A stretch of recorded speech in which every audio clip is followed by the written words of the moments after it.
Módulo 1. Europa hacia 1770.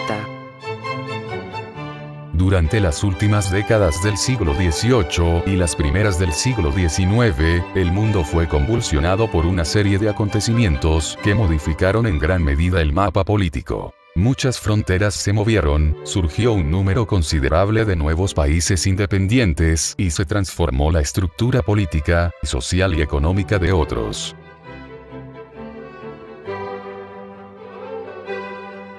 Como se verá más adelante, estos acontecimientos fueron impulsados por una serie de nuevas ideas, que empezaron a ser expuestas por varios pensadores europeos desde fines del siglo XVII, las cuales criticaban la organización de los gobiernos tal y como existían entonces, así como la estructura de las clases sociales y el funcionamiento de la economía.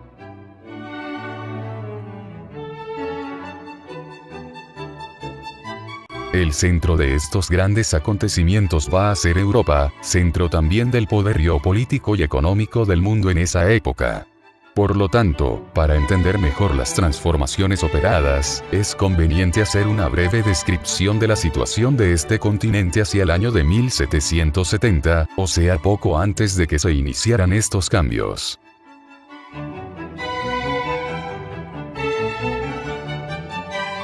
El país más importante de Europa en estos años es Francia. Tenía más o menos la misma extensión que en la actualidad, 500.000 de kilómetros cuadrados, pero su población, en el año de 1770, era solo de unos 22 millones de habitantes.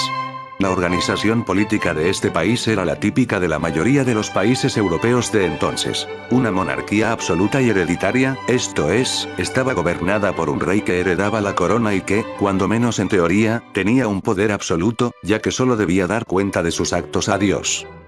En la práctica, sin embargo, su autoridad quedaba limitada por los derechos y privilegios tradicionales que tenían algunas personas, los municipios, las provincias y el clero. Francia era una monarquía nacional, un país regido por un rey que agrupaba principalmente gente de una misma nacionalidad, que hablaba la misma lengua y tenía las mismas tradiciones. En general, la formación de monarquías nacionales y absolutas era una tendencia que se había estado desarrollando en Europa durante los últimos siglos, y Francia puede considerarse como el modelo.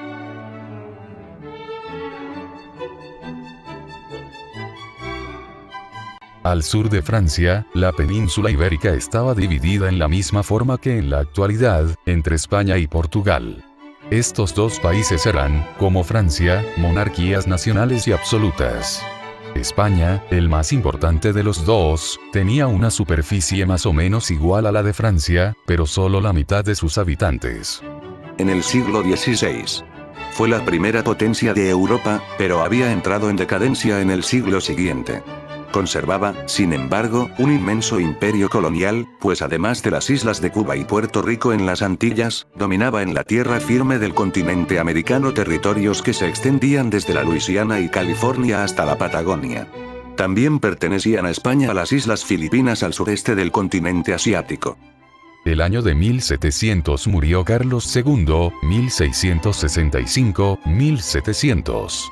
Último miembro de la dinastía de los Habsburgos, que habían gobernado a España durante los siglos XVI y XVII. Fue sucedido en el trono por Felipe V, 1700-1746, primer rey de la familia de los Borbones, que era la misma que gobernaba a Francia. De aquí en adelante, España se ve obligada a tomar parte en una serie de guerras en que se compromete Francia, en virtud de una alianza entre estos dos países conocida como el Pacto de Familia. Dale me gusta, para seguir subiendo más videos.